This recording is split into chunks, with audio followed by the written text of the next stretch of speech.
Olá, estou aqui novamente com meu chapéu do Indiana Jones para fazer uma gravação agora.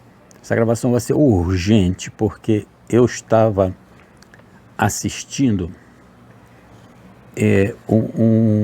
uma aula sobre a professora que tem um curso de especialização em sexualidade. Ela é do Sul, sabe?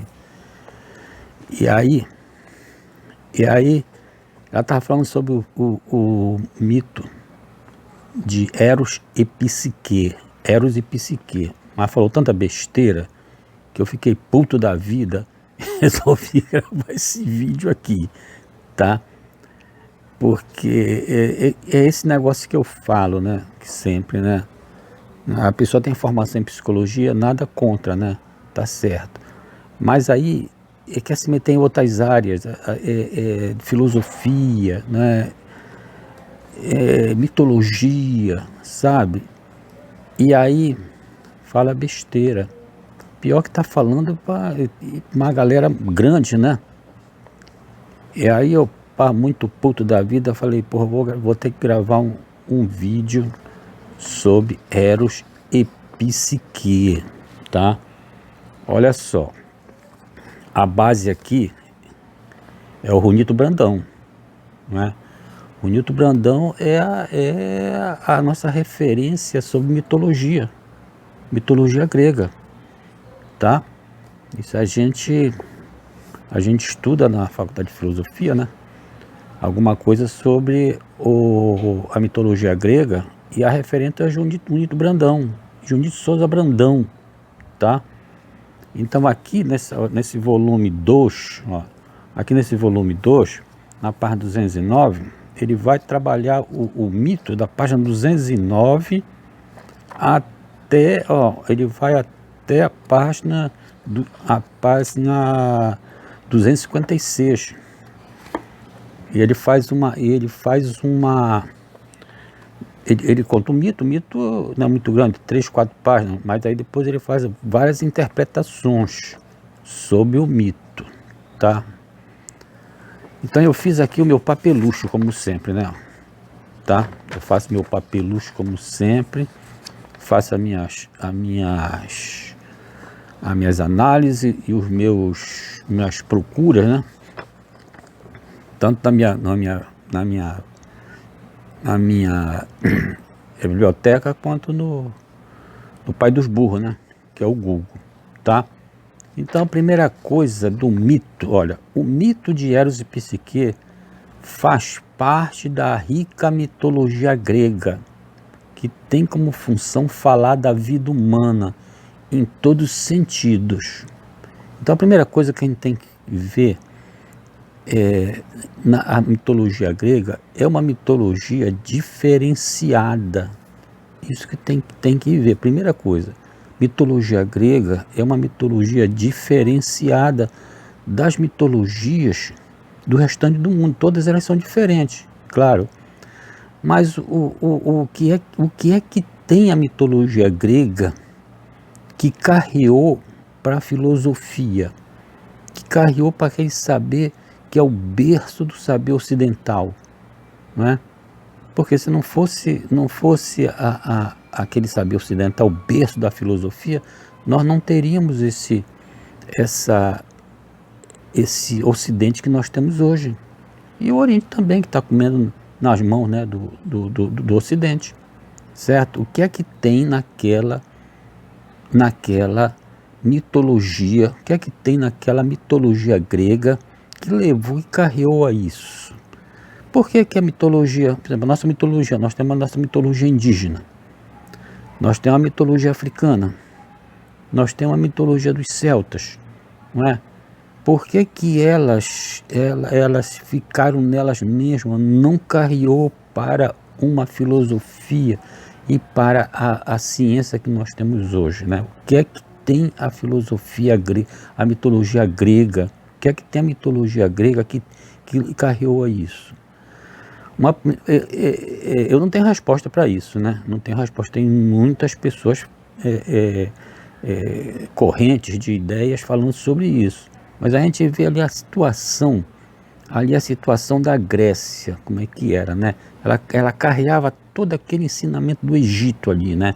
Do Nilo, né? E dos índios europeus também.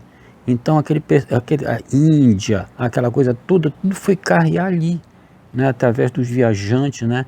Então, através de séculos e séculos, então eles foram criando aquela mitologia própria deles, tá? Isso é uma coisa. E o que é a mitologia grega é tão rica que a gente pode dizer que toda a filosofia está ali dentro já, porque ela é o germe para aquilo. Olhando para ela, você vê que tem os elementos todinho ali que vão dar na filosofia. Ela é construída de tal maneira para explicar a realidade, não é? Que ela contém já os elementos da condição humana, da vida humana, porque a mitologia, o papel dela primeiro, né, antes da filosofia, é explicar a realidade, para dar assim, um apoio para a vida, né? Esse que é o papel da mitologia, né? Olha, o Eros e Psique, né, são os termos, né, que advém da mitologia grega, né? Certo? Agora a primeira coisa tem que falar o seguinte, ó, o mito de Eros e Psique,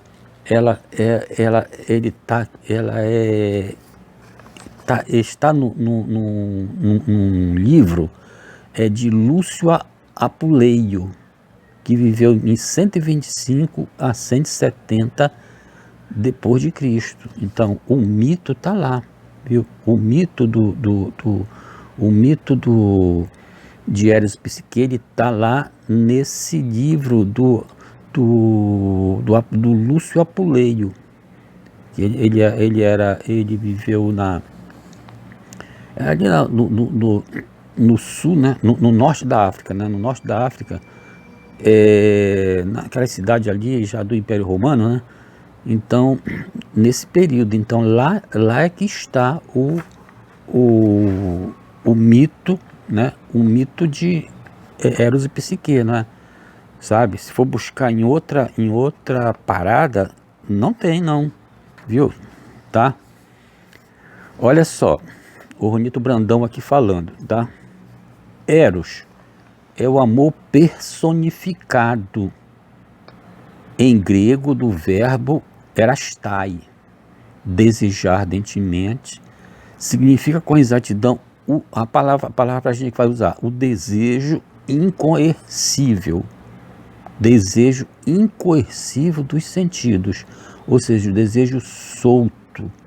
Então, a gente vai trabalhar o Eros aqui como desejo, viu? Eros como desejo. O desejo incoercível dos sentidos, tá? E Psique, alma personificada, tá? Soprar, respirar, princípio vital, razão.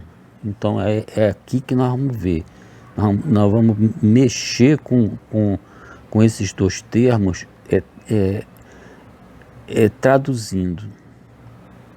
Eros como desejo incoercível e a psique como razão. Vamos explicar isso aí. Agora tem uma outra coisa que eu quero falar, que foi a besteira que essa professora falou.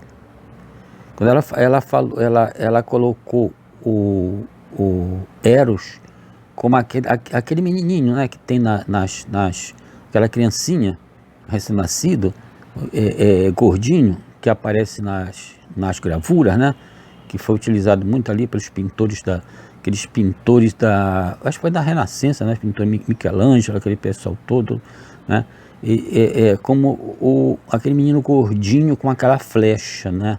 Aquilo não é o mito, aquilo é o Cupido, que é a versão latina, né? A versão latina para o desejo, mas não faz parte do mito de Eros e Psique. O que é aquele menino? Aquele menino, ele é o quê? Ele é a representação da representação. Ou seja, nós temos um mito Eros e Psique, que é uma moça muito linda e um rapaz muito bonito, né? São jovens, 18, 19 anos, assim, mais ou menos, né? Dessa idade. E o que é que representa aquele menino com aquela flechinha? Aquele menino representa, ele é a personificação daquilo que esse casal vai traduzir. Mas ele não é o Eros. Aquele Cupido não é o Eros. Ele é o desejo em si. Ele é a representação do desejo. Se representa ele como o quê? Como um menino, né? A gente vê nas pinturas aí o menino com uma flecha. Por que é utilizado? Por que os pintores, né, traduziram o desejo daquele jeito, né? E ele fica soprando, né? Soprando, né? Ele aparece nas pinturas como ele soprando, que é o sopro do desejo, né? É o sopro do desejo. Ele é sempre porque o desejo é jovem, né? Ele é jovem, tá? É belo, é isso que ele quer, o Cupido quer mostrar. Jovem, bem jovem, né? Ele é sempre nascente, por isso que é uma criança, né? E ele é galhofo, né? Você vê que é um menino galhofo, né?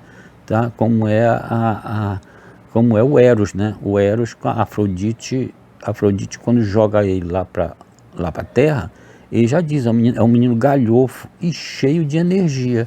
É por isso que aquela representação do Cupido com a flecha, né? Ele tá ali todo galhofo, bonitinho, rechuchudo, cheio de energia, né? E ele de maneira galhofa flecha as pessoas. É isso que é a representação que representa o Cupido, mas aquele Cupido, repetindo, não é o mito de Eros e Psique. Foi isso que a professora se enganou. Foi isso que ela se enganou. Ela falando que o mito de Eros e Psique era o Cupido. Não tem nada a ver, porque Eros e Psique são dois jovens, né? Como nós vamos ver aqui na nossa vaca fria, né? Então deixa eu ver, agora vou fazer esse vídeo mais de 15 minutos. Olha, Eros Psique são termos que advêm da mitologia grega. A gente vai ver no sentido que dá Platão. Veja bem, no sentido que dá Platão. Por quê? É aqui que está a chave da nossa interpretação, da minha interpretação, tá? Você vai ver no livro do Runito aqui, eles têm várias interpretações, mas tudo levando assim para psicologia analítica, para problemas de casamento, essas coisas todas. Dizendo, não é uma interpretação com fundo no mito e na filosofia. Porque tem isso também, quando você vai interpretar um mito, você vê qual fonte de interpretação você tá tendo. O Runito aqui, a formação dele é de mitologia, né? Mitólogo, né? Então, mas se você buscar uma interpretação filosófica, você vai por outro caminho. Essa moça que eu falei, ela é psicóloga, só a formação dela é de psicologia, então ela forçou ali uma coisa para dar certo com com a escola dela, certo? Mas não é isso não. Nós vamos pegar assim a interpretação quando vem da Grécia Antiga, desde lá de Homero, né? Desde Homero até chegar ali em Platão, né? Então, quando o Apuleio pega isso aí, ele pega já aquele sentido, o sentido que tá lá em Platão, tá lá em Platão, ele já pega aquele sentido que tá lá. Ou seja, o que é que a psique? A psique é a razão, pegando aquele mote do Platão, né? Do Platão, que quando nós nascemos, quando nós nascemos, nós já passamos lá pelo mundo das ideias e nós trazemos a razão, nós trazemos o conhecimento, só que então ele fica tudo ali dentro da gente.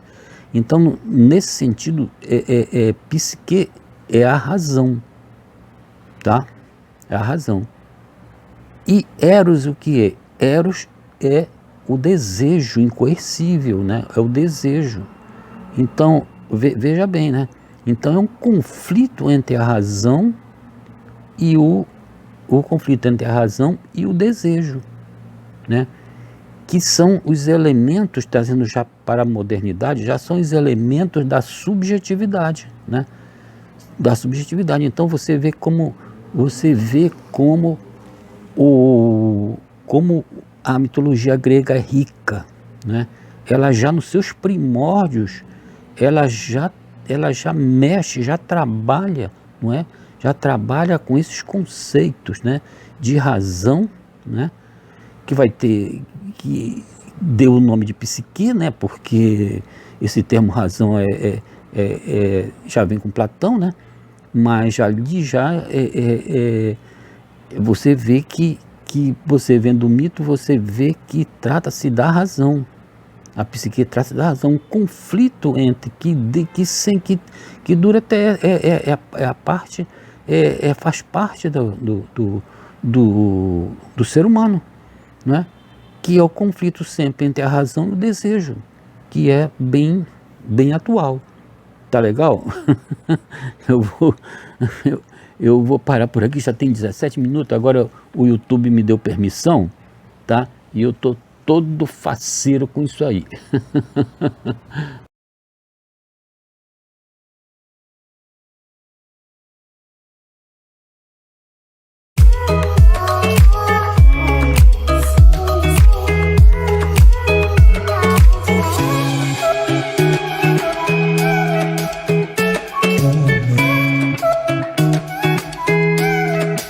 Olha só aqui, a feira como é bonita, olha só. Olha que beleza, aqui. Tá vendo? A peixaria aqui, ó.